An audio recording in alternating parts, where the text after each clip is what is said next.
Welcome, folks, to a brand new episode. And today I have someone very special in the studio. He is only 16 years old. Now, you might be thinking, what am I going to talk to a 16-year-old about?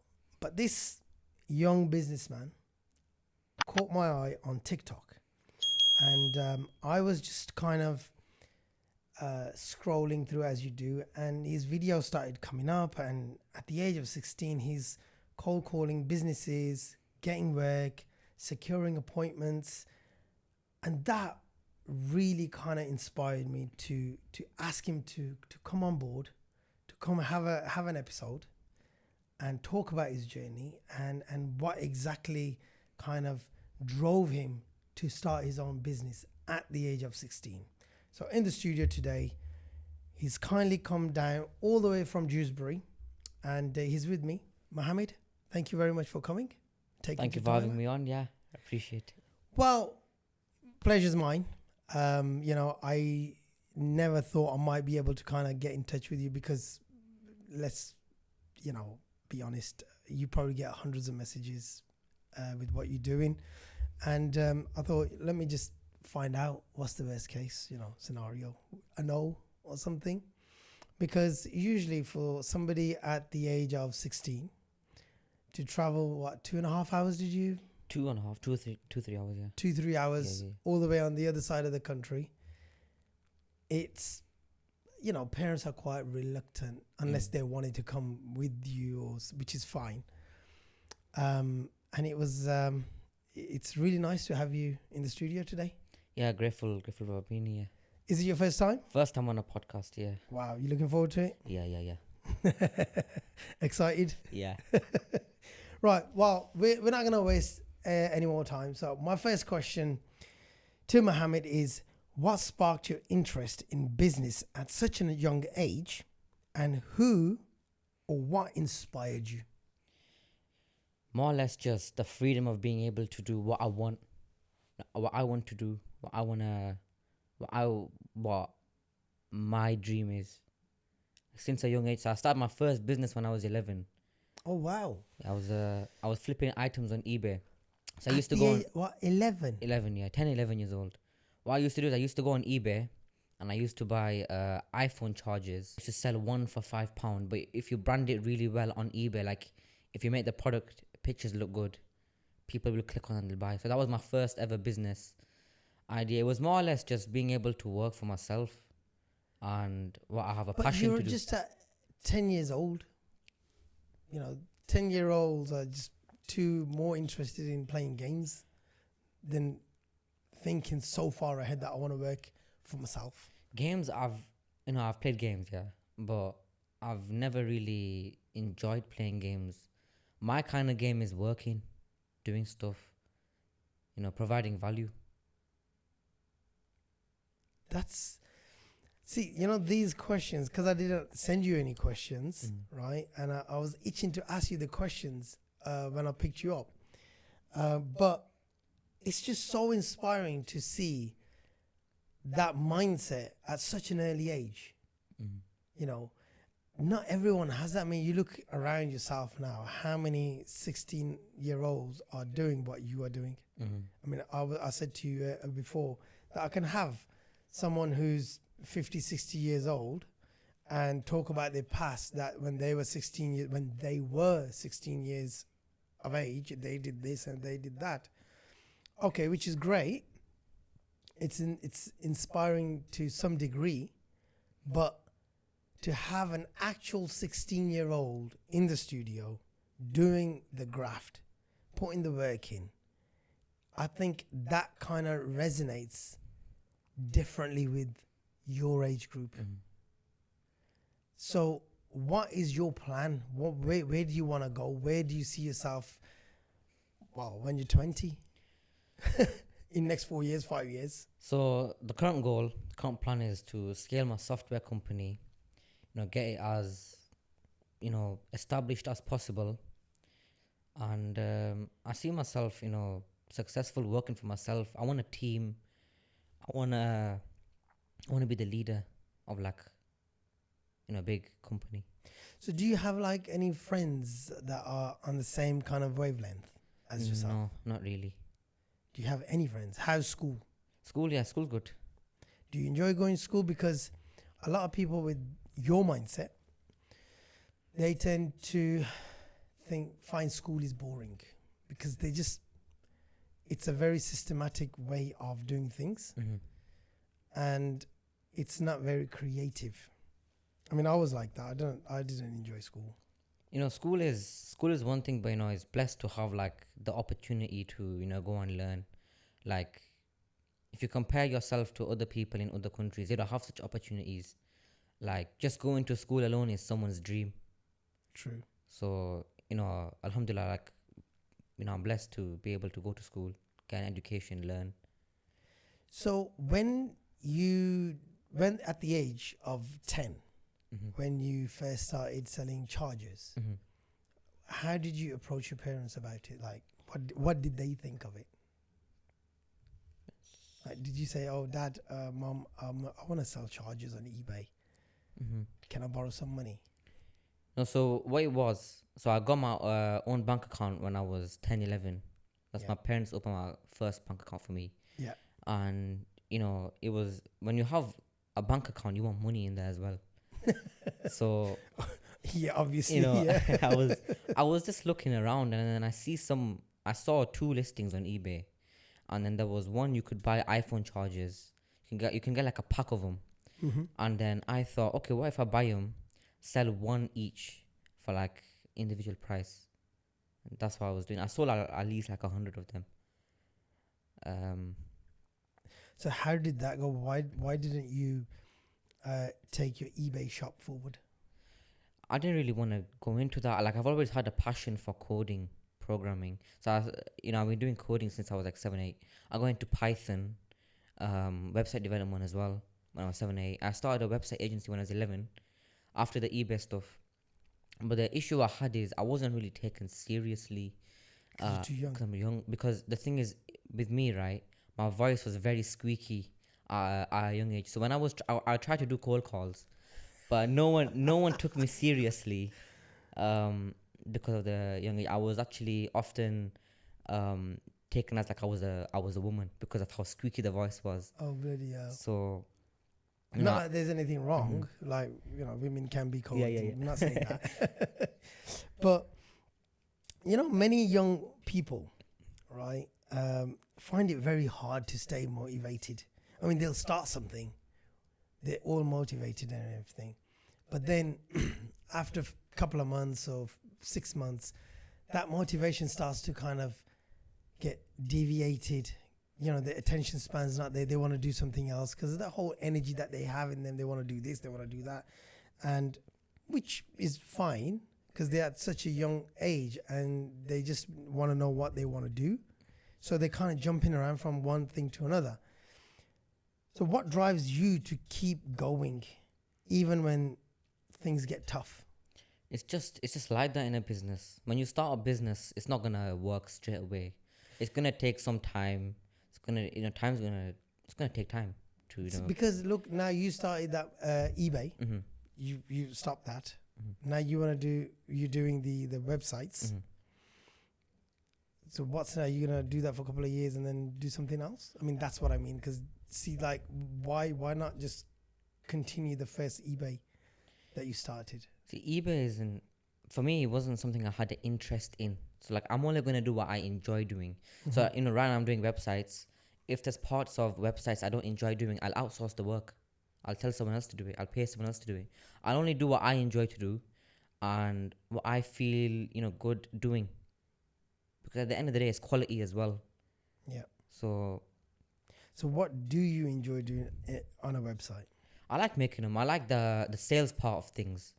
So, cold calling, getting the meetings booked, showing them the demo websites. I like the feeling when, once you've delivered the website and the client's happy with it. Like, it's a good feeling, like, to see someone who you've worked with enjoy and are happy with it, and like your work actually being there, people going on it and seeing it being used, and appreciating the the work that you've put in behind it. What's the biggest challenge that you faced so far, and how did you overcome that? Like, give me a no names obviously, but the best client you've had and the worst client you've had. Like, you think, oh my god, why did I even take this job on? Yeah, so one of my clients actually, like the one of the issues I've had, and this was a very recent thing. So he's based in my location, where I'm based, Dewsbury. He's based roughly near me, and he wanted a website done. So he found me through my social medias as well, and he paid me and everything. Everything went fine. I started the work for him, and what happened is so I was in London at the time, and when you're in the tube, the signal is very bad. Yeah. So when you're sending messages, it'll be stuck on like one tick until you're out of the tube. Yeah, Ages is just what it is in London in the tube. So what happened so I had one guy, and I started working and everything for him. And what happened is he goes, okay, send me the money back. Just send me half of it back, and I'm gonna pay it back to you, coming week. So I'm like, okay, that's not what we agreed, because I've started the work. I've made a good amount of progress. That's unprofessional, basically. Of course, you can't ask for money. Either you pay half. Exactly. You either pay 50% upfront, work once it's done, and you're happy with it. You can pay the 50%, at the end. That's perfectly fine. But for this guy was, just send me like half it like back. So he's already paid me the full amount, and then send me half back, and then I'll send it back to you later. It's like he just wanted his money back, basically. That is so and then what happened? Did you send it? So basically, what happened after that is I tried telling him, I've started the work. I made a good amount of progress. That's my time gone into that, and he basically expected the world. Like, he paid one fee, expected everything to be his way.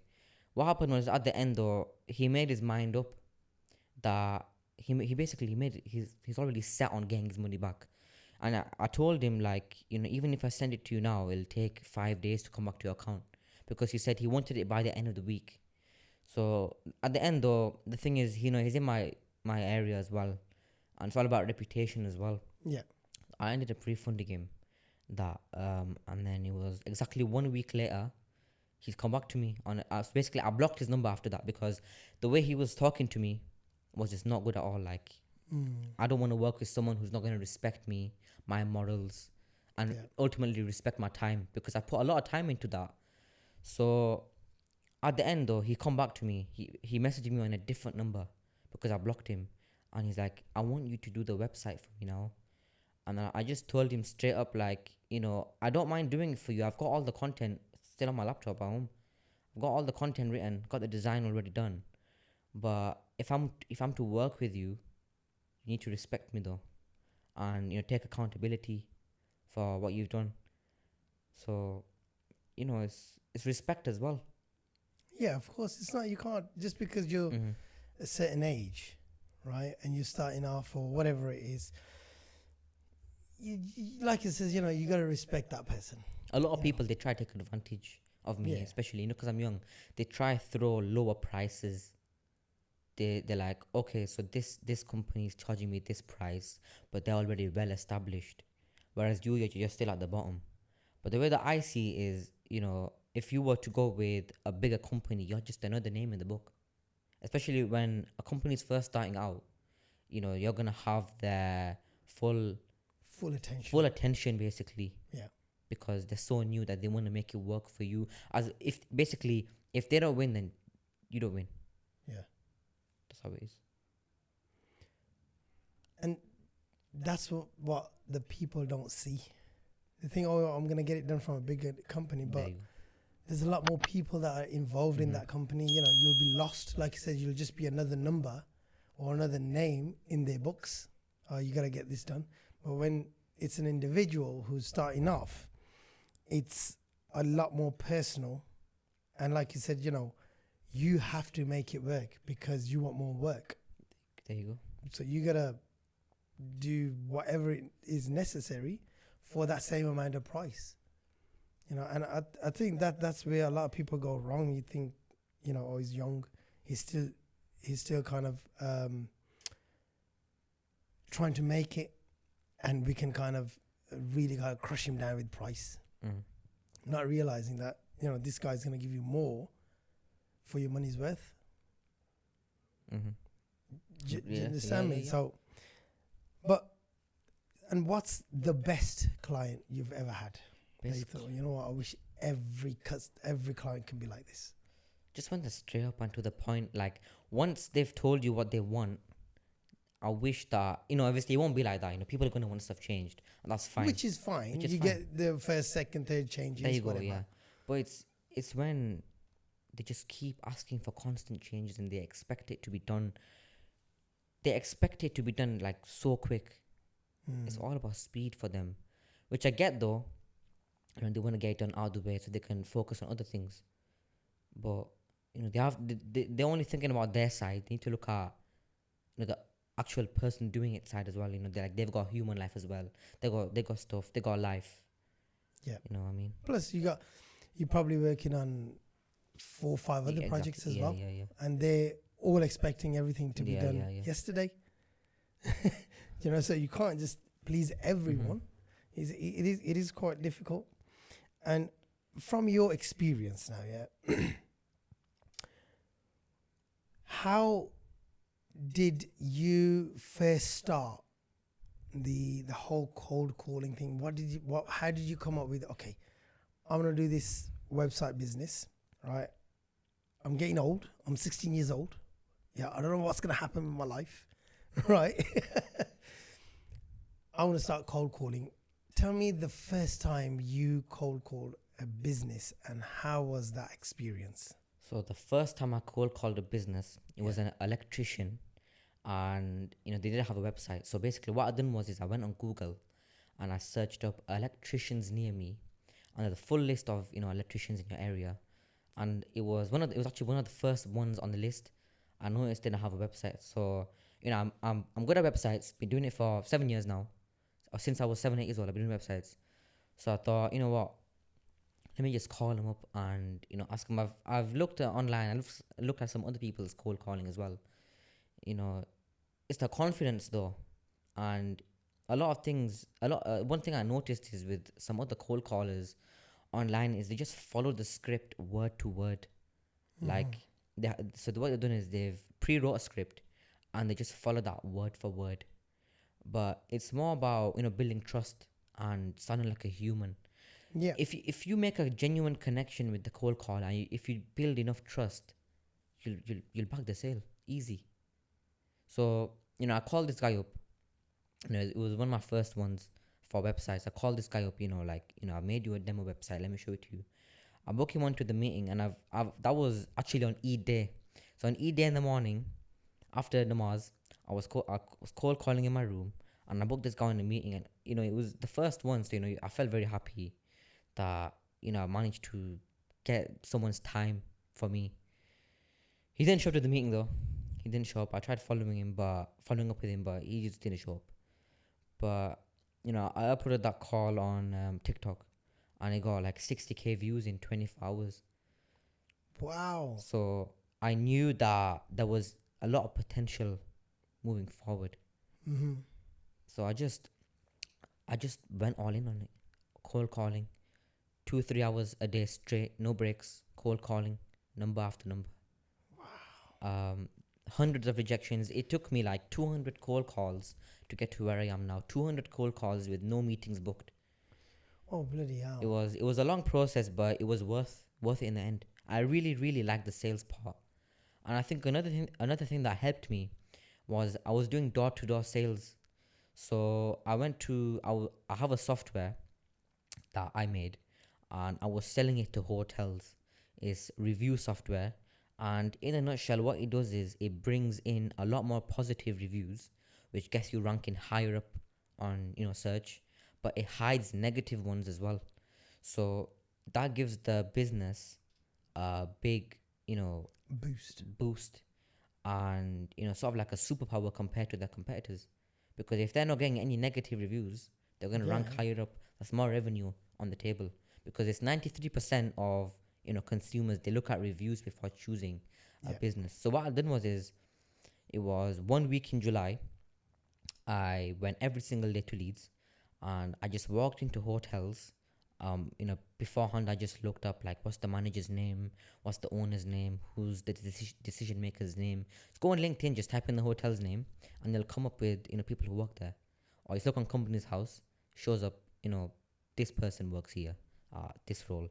So I went in like, hello, can I speak to whoever the name was, and I did demos in front of them. Now it really helped with confidence though, because when you're there, you're forced to talk. Like you can't just stay quiet. Yeah. So it was nervous. Obviously, I was very nervous, but I managed to get it done in the end, and it was very, very, very. It was probably one of the best things I've done, sales wise. Was getting into face to face, outreach. It really is good, and I noticed after on the Zoom calls, it was a lot easier to talk to the person, and keep the conversation going. You know what I mean? You're not a regular 16-year-old, are you? Nah. Because regular 16-year-olds don't do all of this searching up, companies before going in and, kind of having everything planned I was 15 at the time doing that. That was like 15, a regular 15. You're not a regular 15-year-old. Wow. It's just very, very inspiring, because now especially in Birmingham, a lot of youngsters, youth, they've got this whole rap culture, and everybody wants to make that quick buck. Do you know what I mean? Selling X, Y, and Z, and just they want to have fancy cars, but they don't want to put the that work graft in. Yeah. And that's what was the thing that really kind of inspired me when I saw your videos and I went through your page, and I was like, what a G, this guy.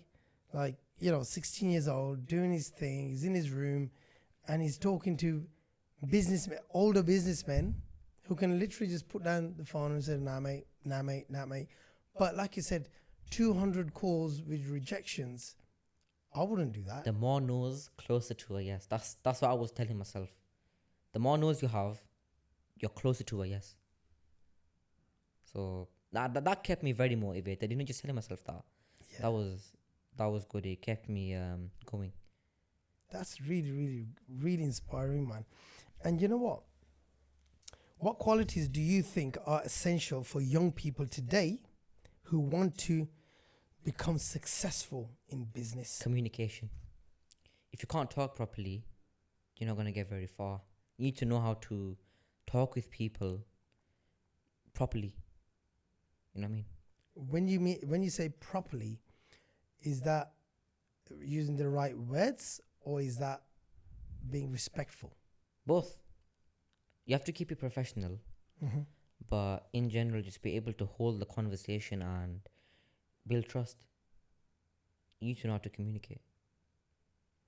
And the problem today is a lot of youngsters don't know how to communicate. So what do your parents think of you, of what you are doing at the moment? Proud of me for doing something of value. Like, I could be just sitting in my room playing games all day, wasting time, but it was the moment I realized once you waste time, you won't get it back. If I put 1 hour a day on games, 1 hour of my life is gone. I could have been doing something else, but instead I've just wasted time doing that. That's the way that I see it. It's just amazing, man. I usually can talk, but it's just so inspiring that I have to think of what I am saying to you. Because I don't want to look like the dumb one here. But it's just amazing, honestly. Okay. Can you share any specific habits or routines that help you stay focused and productive? What's your day like? Wake up. So are you talking about like holidays? General day, holidays, the days that you have school. How do you kind of balance your school life, personal life, business life? Wake up, get school done. Once school is out of the way, The rest of the day is business, working. So, getting websites done, putting time on the clients, putting time on the business, editing, uploading the calls. And then, I do put 1 hour aside just for myself because I've noticed, especially, when you're doing a lot of cold calls, you feel kind of burned out after. You have that kind of, it feels very weird when you're there for 3 hours straight cold calling, no breaks. You feel very empty. Mm. So, I do put that 1 hour aside to myself, go pray, go out, go for walks, go out, sit outside somewhere, do something, Away from the computer away from screen. yeah, there you go. So that's your typical school day, right? When you have school. So all of this is done in the evening after school, right? So the days you have holidays, say for example now, holidays. So what does your day look like? Do you wake up late? Do you work late? Or do you kind of wake up early in the morning and crack your day on? Wake up early, get ready and work, have breakfast and stuff, work. Just work. That's it. Just get it done. Because I like the feeling of being free. Like right now I've got like 4 websites to do. And on the way here on the train, I had my laptop with me. I'm just working through the websites. I'm always working. I'm always doing something of value. Even if I'm not on my phone or on my laptop or anything, I'm thinking about it here. Like, okay, I'm gonna do this. I'm gonna do that. It's in my head, but I like it being like that. I'd rather have that kind of, mindset and thought process instead of just doing nothing. But don't you think that you're missing out the years of fun and games? But I'd rather work now and then I can enjoy the fun and games later. But then you might, you're gonna be older. You're gonna get tired quickly, and your friends are just like, okay, we've done all that bit now. You're a bit too late to the party, bro. We done it when you were working, so now we're working. You want to party? We ain't got time for it. But I'd rather have it like that though. I've always had this kind of mindset, like just get it out of the way and then enjoy it later. So when I was younger doing homework, I used to wake up as soon as I How got much it. younger were you, bro? You're only 16. Well, I mean, like when I was like 7, 8, 9. Okay. Okay. Get home, just get it done out of the way, and then I can enjoy. I can do whatever I want to do after. Like I'm free from that. I haven't got it on my head. Yeah. I haven't got it to worry about now. I've always had that kind of thought process. It's just really, really, really refreshing to see and hear someone at your age kind of say that.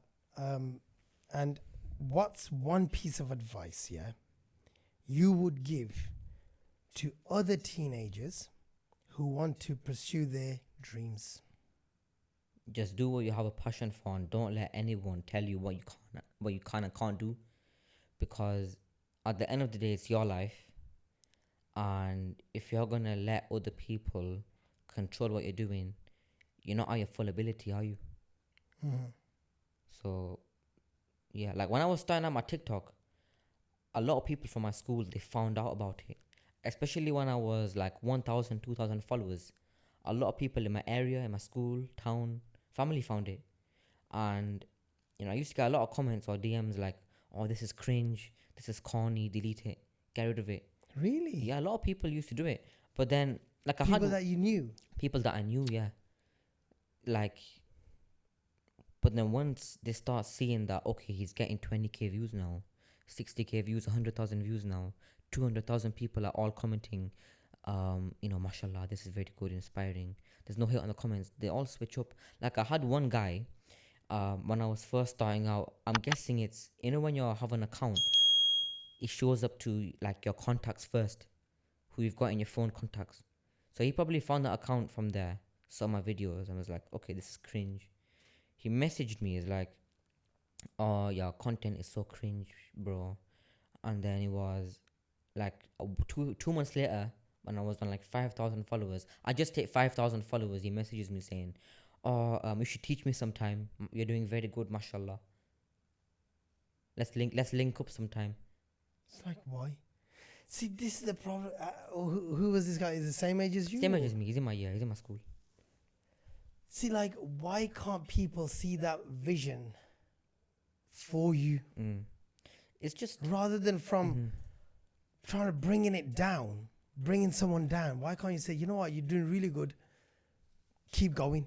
It's gonna get better. How hard is that to say to someone? all the people, going against you, going against me, I'll be thanking in the future because it's sort of like a fire inside of me to prove them wrong. Yeah. You know what I mean? Like if someone's saying, "Oh, you're not going to be able to do this," and then I get it done, I'm like, "Okay, I've done it now." Now what? Have you got anything else to say? There you go. Exactly. Because you will always have the last laugh. Mm-hmm. Do you know what I mean? And today you're here, and there's a reason why you were here.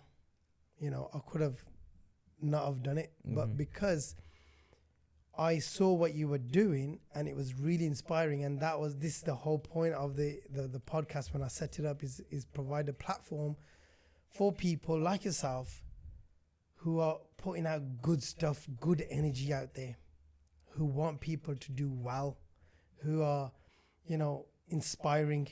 I want other young entrepreneurs to get inspired by your journey. That doesn't mean, they'll come and take all the work away from you. No, it means is that whatever their dream is, they should push that forward. Definitely. They should push that forward, and maybe, who knows, through this episode, you'll get a bigger and a better platform to do a podcast. We don't know, and I hope it does. I hope it does work out where your message goes out to a lot bigger people and a lot further than this. But the point is, it's a stepping stone. You'll take this experience with you to the next and a bigger podcast setting. Who knows, you might be on Joe Rogan one day, and I can call you and say, Mohammed, can you line up Joe Rogan for me, please? You never know, these things work, bro. These things work. It's just crazy. Like, I've had people here that I would never have imagined that I would be sitting here and talking to them. It's crazy how people know each other. And I'm in talks with one of the guys up in Australia. He's one. I don't know if you have heard Ahmed the Undertaker. He's a Muslim brother. He does all the when the deceased washes. Yeah. I know what you're talking about. I just messaged him because I saw his podcast and I really liked it. His energy was like phenomenal. I messaged him out the blue. I thought, it is what it is. Let me just try it. He contacted me back. He messaged me back, dropped me his number, and now I speak to him on the phone every now and then. We're trying to line something up, but because the time difference, it's about 11, 12 hours difference. I'm just trying to, and I think yesterday or something he had an accident, so he was in the hospital. But yeah, it just, things happen, and they happen for a reason. It's just crazy. But I really it really upsets me when people pull down people at the start, because that's when you need help the most encouragement. It's just like that, unfortunately. And it's like that with only Asians, I've found. With other ethnicities, they're not like that. They're quite, positive about it. But it's always the ones that that will laugh at you first. Yeah. I agree with that. It's always the ones, rather than you helping us, right? Well, if you can't say anything good, just don't say anything at all. Exactly. just crack on with your life and leave us alone. Do you know what I mean? But it doesn't happen like that. And that was my next question to you. Do you think social media plays a role in shaping today's young entrepreneurs? And how do you use it in your journey? Definitely. Everyone has social media. It's 2024 coming towards 2025. Everything's becoming digitalized. Everyone has a phone. Yeah. Social media is the biggest thing right now. And, everyone's there scrolling. It's the same way you found me on TikTok. Same way you found me. If it wasn't for me, uploading those videos, I wouldn't probably be here right now, would I? Yeah. So, I use social media as a way to inspire others, but also, just help people out and provide value. Like if someone finds my cold calls and that's helped them in some way get better at sales or get better at talking to people on the phone or sell something because of me, that puts a smile on my face. Yeah. Because it's me has helped someone else. I don't know them. I don't directly know them, but my videos helped someone. Yeah. So that's good enough for It's me. that inspiring, isn't it? Mm. It's not. There's no skin off your nose, but you've inspired someone to do good in life, to make that positive change. Now your earning is written. Mm. No one can add to that, and no one can decrease from that. No one can take away from that, and no one can add to that. Right? Whatever is written for you, you'll get that. And along the journey, if you can inspire people to make better choices and help themselves, that's a bonus, isn't it? That in itself is a reward. Definitely. Do you know what I mean? It's not always about the cash at the end. It's just helping people. Now, I've had few people message me and said, "Oh, through your X, Y, and Z, the podcast episodes and whatnot, we've made this, positive change. Or your episodes are really good. They're very inspiring. The people you have on and their journeys, and that alone is very, very inspiring. And that just keeps me ticking over. Knowledge is everything. Yeah, It's everything. Money is one thing, but you need to be educated as well. You need to know. You need to know stuff. exactly. And that's what it is. It's all about just inspiring people. And I think a lot of people in our day and age now, they're very selfish. They like to keep things to themselves rather than sharing it. They think, oh, if I share it, it's going to decrease my wealth or my earnings. I don't want my business to go somewhere else. Or they're too scared of what other people think of you as well. Yeah. It doesn't matter. People will always laugh at you at the start. It's internet. Do you know what I mean? It's internet. Mhm. People will make comments. People will like you. People will not like you. Besides the point. Life's too short to worry about what other people think of you, though. Exactly. You ain't got time for that. And if you've got time for that, then you're not putting your time in to what you in your craft. You know what I mean? What kind of impact do you want to make through your work at future stage? Now, what's your vision? What's your goal? That having a large scale software development company or a web development company is one thing, right? That's a separate goal. But what impact do you want to make on other people through your work? Solve a problem that helps someone out, like, properly. If it's gonna, make someone's life easier, or save someone's time, or, help them in some way, then that's good. That's a business. You're solving a problem that someone's facing. Yeah. That's the goal.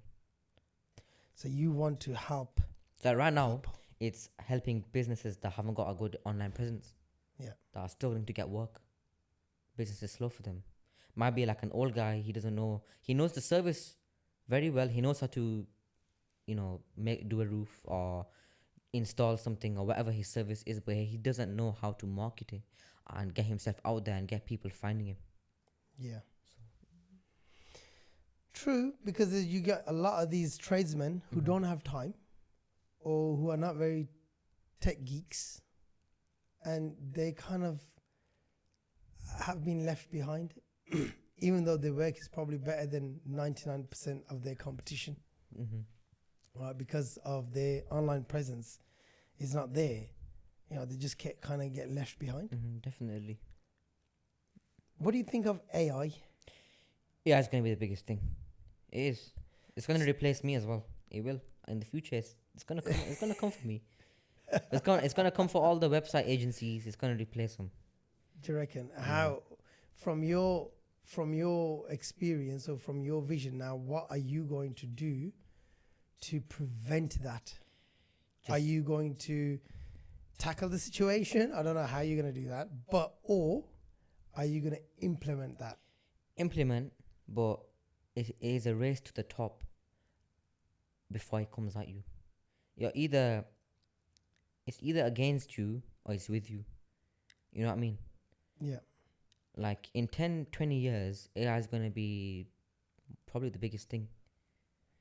And, when I'm older and I have kids, they're going to ask me, okay, why didn't you use AI for something? Because it's going to be the biggest thing. Of course it is. So what are you preparing to do with the AI then? Are you going to incorporate or create a software that's going to be that AI that's going to replace people, and you will be the owner of it? Like Bill Gates. He, some say that he didn't program Microsoft, and some say, but that's a different argument. But he's got his name out there, right? Microsoft. He revolutionized the whole thing, the computer industry and all of that. So are you now thinking, because my next question was like, where do you see yourself in the next 10 years or 20 years? And this will be the big dream, isn't it? Mm-hmm. About the AI, who can own the biggest AI company, or have the software AI which people will use to incorporate in their industries. Right now, AI, for my websites as well, there's AI in it. So if it's either for the content, the design help, because AI is very smart. It can remember a lot better compared to a human. But the websites I do right now, so you have like AI chatbots.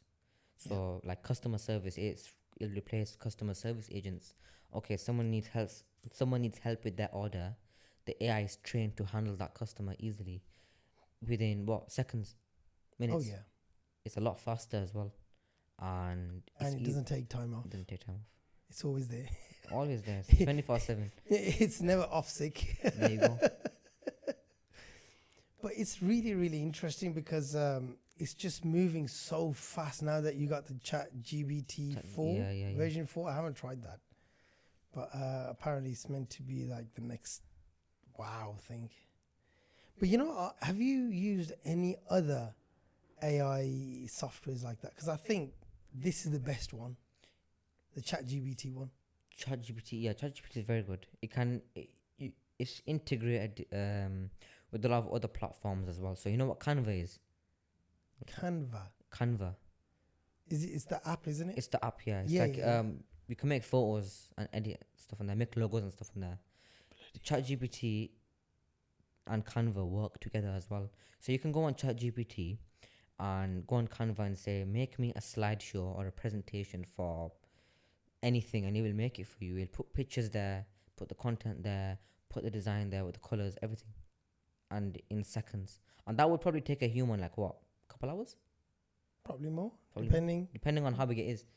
And AI will do that in a matter of minutes. Wow. It's scary though, isn't it? It is. It's coming after us. It's coming after all you professionals. There's one thing it can't do is replace me asking questions.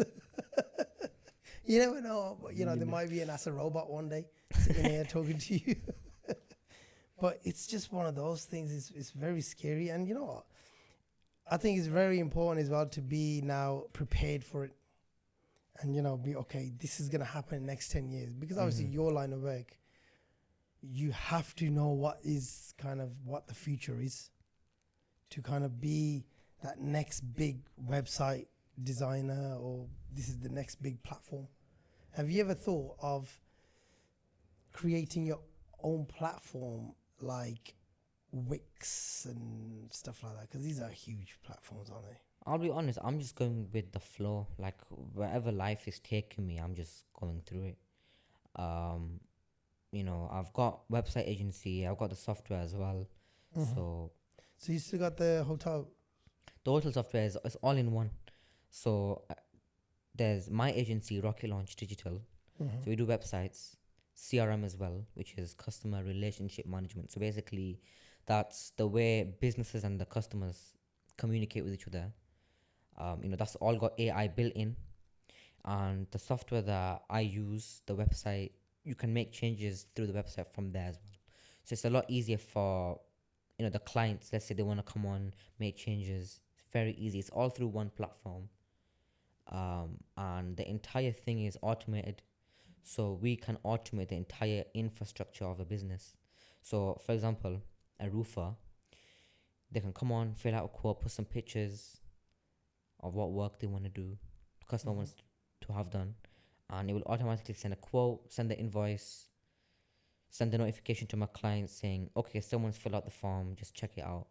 I'll call them up and provide a quote. But it's all automated now, and it's saving business owners a lot of time as well, because for them having to call up customers, qualify them, make sure they're actually interested, and they can afford whatever service, is very time consuming. Yeah, it is. So if it can be automated, then that's good for the business, isn't it? Yeah. So what's one word of advice you would give for today's youth before we finish off?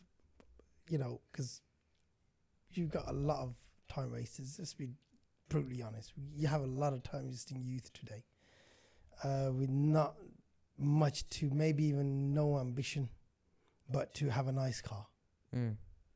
What would you say to those individuals? Just get knowledge and work towards it. Set a goal, set a dream, whatever dream you have, and just work towards it. Because at the end of the day, halal money is much better, than you know what I mean. Well, Mohammed, you know what? It's been very inspiring. I think for a 16-year-old, I think you're doing an absolute fantastic job. And all I could say is just focus and stay dedicated to your craft. And it's just going to get better and better. The more people find out about you, and the better it is, isn't it? And it's like I says, it's very inspiring what you're doing, and I'm really glad that you took your time out and you came down, and really thank you for that. And I appreciate the opportunity for you reaching out to me, letting me. No, share now we have some mutual friends as well. So yeah. But there's always, if there's any work come my way, I can just forward them over to yourself and stuff. At the end of the day, is why reject someone. But it's really nice. It's really refreshing to know that there's youngsters out there like yourself. I mean, my nephew, he's a bit like you as well. He's always doing stuff online. Now he's set up a YouTube channel, and he's just putting random videos on, building his channel up and stuff, which is fine. That's how you start. I think he's about 14, 15 as well. But that's where this whole generation is going towards, that social media. It's all going to be online now. It's all online. But it's nice to see. And he always challenges me. I don't know why. He's like, you've got this many subscribers, I've got this many subscribers. Like, okay, cool. No. But it's nice to see youngsters like that. But keep doing what you're doing. Don't let anyone kind of demotivate you, man. It's really nice to see, and it's really, really refreshing. I'm sure your parents are proud of you. And maybe one day if I'm up there, I can come and we can hang out a bit longer, because obviously we need to wrap up as well. So thank you very much once again, and God bless you with everything that you're doing. Thank you, bro.